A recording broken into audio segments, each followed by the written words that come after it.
lagi rame nih statement selain donatur dilarang ngatur gitu kan, kayak iya statementnya kayak kocak juga sih gitu kan, emang iya juga sebetulnya karena kebanyakan orang zaman sekarang kayak si paling paham, si paling pengalaman gitu, jadi akhirnya malah kebanyakan ngatur gitu, dan ngaturnya tuh bukan yang solutif, bukan yang membantu, malah kayak sekedar apa ya, sekedar ego doang gitu.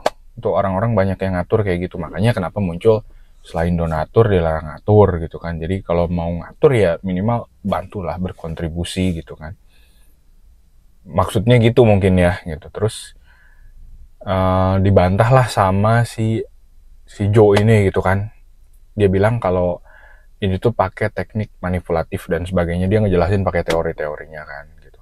Dan menurut gua memang seperti itu sih dunia media sosial gitu kan.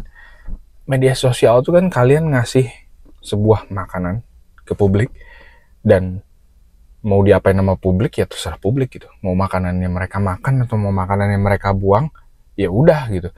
Jadi misal ini ketika dia tidak setuju dengan ketidaksetujuan orang-orang, ya nggak apa-apa juga sih sebetulnya, itu kan medsos dia gitu. Terserah dia mau pilih dia dihujat lagi apa bagaimana ya, iya udah gitu kan. Cuma menurut gua gini, media sosial itu kan ya kayak gitu ya, kayak makanan gitu.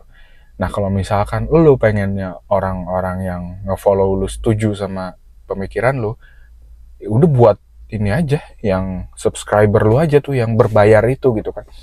Gue yakin orang-orang yang bayar itu adalah orang-orang yang memang satu frekuensi sama lu gitu. Jadi di subscriber itu udah pasti orang yang setuju sama pemikiran lo gitu. Nggak akan ada yang bantah tuh, karena mereka merasa terkoneksi sama lo dan mau bayar juga buat join subscriber gitu kan. Jadi ya mereka pasti iya aja sama opini lo gitu. Nah perihal yang lo buka di worldwide gitu, yang terbuka, iya pasti ada pro kontra lah gitu kan. Dan memang menurut gue setuju sih sama si Joe ini gitu kan, karena memang tidak semuanya harus diukur sama uang gitu. Justru perempuan jadi kelihatan apa ya, ya kelihatan bisa dibungkam dengan duit gitu kan. Harusnya kan gak seperti itu ya. Perempuan itu kan punya powernya sendiri gitu kan. Makanya kenapa dulu R.A. Kartini aja sampai memperjuangkan hak wanita gitu kan, hak para perempuan. Ya itu karena perempuan tuh gak bisa dibeli pakai duit gitu, gak bisa diatur juga pakai duit gitu kan. Ya kali perempuan mau diatur-atur pakai duit gitu kan. Jadi perempuan tuh emang harus, iya sama aja sih, mau cowok mau cewek ya bebas aja gitu hidupnya gitu, jangan ada yang ngatur juga gitu. Lu punya kuasa dalam hidup lu sendiri untuk melakukan apa yang lu ingin lakukan gitu kan. Jadi ya itu, jadi nggak ada yang harus ngatur lu juga gitu. Jangan sampai karena uang jadi lu diatur-atur gitu, karena segalanya tidak apa ya, segala sesuatu tidak diukur dengan uang gitu kan.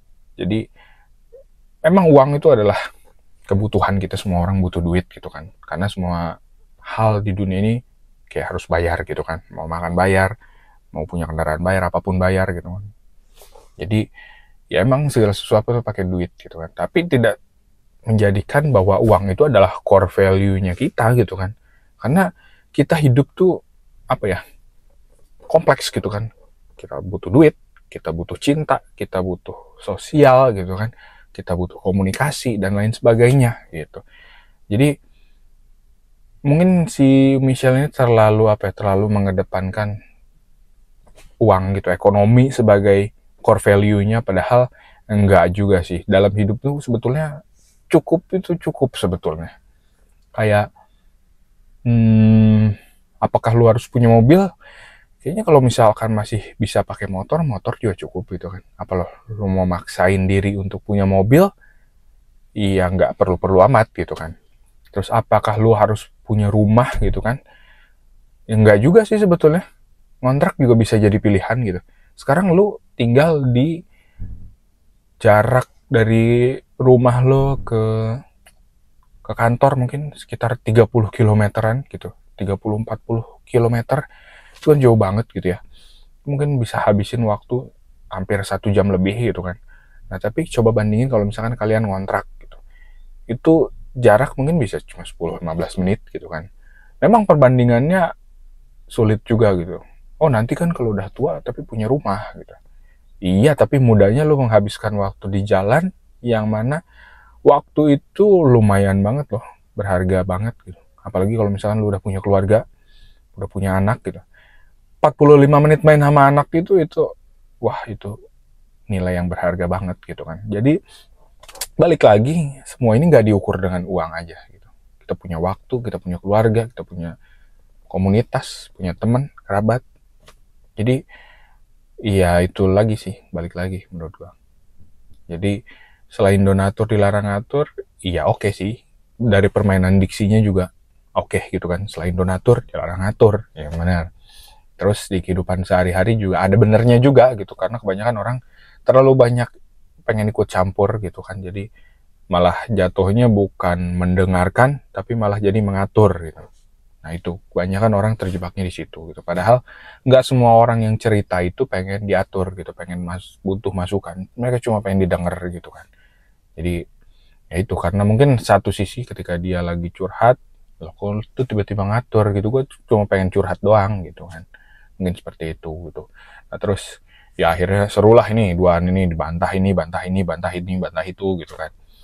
Nah tapi balik lagi lah, namanya juga sosial media gitu kan. Ini semua di dunia sosial media tuh tentang apa ya? Jangan kemakan juga gitu. Gue mau ngingetin doang sih buat yang lumayan terpicu gitu. Padahal ini kan sosial media tuh cuma buat hura-hura, konten seru-seruan gitu. Ya memang ada yang edukatif, ada yang apa ya, ada yang inspiratif, tapi di satu sisi ada juga yang ya manipulatif gitu. Ya kita tahu sendirilah, kadang ada juga mungkin duaan ini enggak gitu, tapi suatu saat mereka pasti temenan juga kan pada akhirnya gitu. Memang fase, emang lagi fase buat seru-seruan aja nih mereka berdua. Jadi menurut gue ini malah jadi simbiosis mutualisme gitu. Dua-duanya saling membantu untuk naikin engagement gitu kan. Jadi enak banget ya menurut gue. Jadi lu ngebantah satu statement gitu, ini naik, terus ngebantah lagi, ini naik, naik lagi gitu kan. Jadi dua-duanya dapat apa ya, dapat keuntungan lah satu sama lain gitu kan dari sisi engagement gitu. Mau apa, followernya akhirnya nyerang si A, follower ini nyerang si B gitu kan. Iya namanya juga media sosial, ada aja gitu buzzernya gitu kan.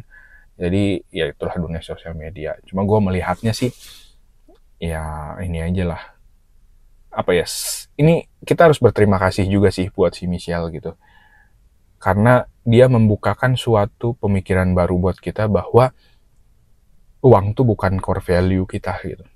Dan dia sempat ngebahas tentang kasus perceraian gitu karena permasalahan ekonomi. Nah ini menurut gue ini agak gimana ya, bener nggak sih, gue agak ragu juga sih dengan apa namanya, dengan data ini gitu, karena gue pribadi udah nikah dan gue pribadi juga mengalami kesulitan finansial gitu, tapi tidak pernah sekalipun terlintas di benak gue untuk cerai gitu, pisah karena faktor ekonomi. Justru rumah tangga itu kita harus kerjasama nggak sih buat menyelesaikan permasalahan ekonomi gitu. Jadi menurut gue nggak masuk akal gitu kalau orang cerai alasannya karena ekonomi. Kalau alasannya karena orang ketiga, gue masih masuk akal gitu. Mungkin alasan mereka cerai adalah karena orang ketiga, tapi malu dengan keadaan kalau mereka selingkuh gitu kan misalkan. Kan nggak mungkin mereka mengakui gitu ya, iya gue selingkuh gitu kan. Jadi alasannya nyari alasan yang paling umum aja gitu. Alasannya apa? Ekonomi gitu. Jadi mungkin data itu, iya secara jawaban mereka, iya mereka bilangnya karena finansial gitu, karena masalah ekonomi. Tapi dalam hati mereka mungkin mereka malu gitu ya. Karena menurut gue kayak nggak masuk akal aja gitu. Masalah ekonomi, kalau punya masalah ya selesaiin bareng-bareng gitu kan. Dua-duanya kerja aja gitu kan. Kalau salah satu akhirnya pisah, terus salah satu apa namanya, kehilangan, ya ibaratnya penghasilannya dua gitu, tiba-tiba yang satu ambrok gitu kan, pisah dua-duanya, sedangkan mereka punya anak, jadi yang satu kan harus nanggung anak nih, malah yang ini jadi memperparah ekonomi yang satunya lagi gitu kan. Jadi harus bareng-bareng gitu kan. Nah itulah menurut gua nggak masuk akal kalau misalkan sebuah perceraian dilandasi karena permasalahan ekonomi, kayaknya sih enggak menurut gua. Itu kedok aja sih untuk menutupi perselingkuhan, menurut gua sih begitu. Karena masalah lain apa ya biasanya ya? Mungkin kalau masalah lain masih bisa ditoleransi gitu ya, tapi kalau masalah perasaan kan kayaknya udah nggak bisa ditoleransi gitu ya. Kalau lu udah hilang rasa gitu, udah hilang respect, ya udah gitu. Apalagi menemukan orang yang baru gitu kan, yang bisa mengisi kekosongan di hati lu gitu kan. Iya mungkin jadi akhirnya cabut aja udah gitu kan. Padahal yang dia tutupi itu cuma lubang kecil gitu, tapi the whole thing tuh kan sama pasangan lu sebetulnya gitu. Jadi lu cuma melihat dia bisa menutupi sebuah lubang gitu. Tapi lu nggak tahu kalau diri lu sendiri aja udah dipenuhi oleh pasangan lu gitu. Makanya kenapa akhirnya orang kadang suka menyesal gitu dengan perselingkuhannya, karena akhirnya dia sadar kalau yang dia dapat tuh cuma secuil doang gitu. The whole thingnya ada di pasangan sebelumnya gitu. Wah jadi kemana-mana gitu kan. Tapi balik lagi sih intinya emang cinta dan uang sih sebetulnya gitu kan. Karena Michelle bilang merawat cinta harus pakai penghasilan gitu. Ya sebetulnya bukan merawatnya sih, kayak apa ya, kayak menjaga keamanan dalam rumah tangga itu emang mapan secara finansial gitu, tapi merawat, memelihara, menumbuhkan, membangkitkannya itu dengan cinta sih, bukan dengan uang gitu. Jadi makanya orang kaya sekaya apapun pasti aja ada masalahnya, entah masalah keluarga atau masalah dengan pekerjaannya, apapun itu gitu kan. Ya ada aja orang punya masalah gitu. Jadi duit tuh kan satu-satunya sumber yang membuat kebahagiaan gitu. Ya mungkin itu dulu lah yang bisa gue bahas gitu kan. Jadi mungkin mereka juga udah selesai sih sekarang, udah apa ya, udah capek lah, karena yang satu ngasih argumennya sistematis, yang satu langsung matahin gitu doang gitu kan. Jadi ya udah selesai lah. Kita nikmatin aja sosial media, seru-seruan, jadi nambah pengetahuan juga. Thank you so much yang udah nonton. See you next time. God bless you.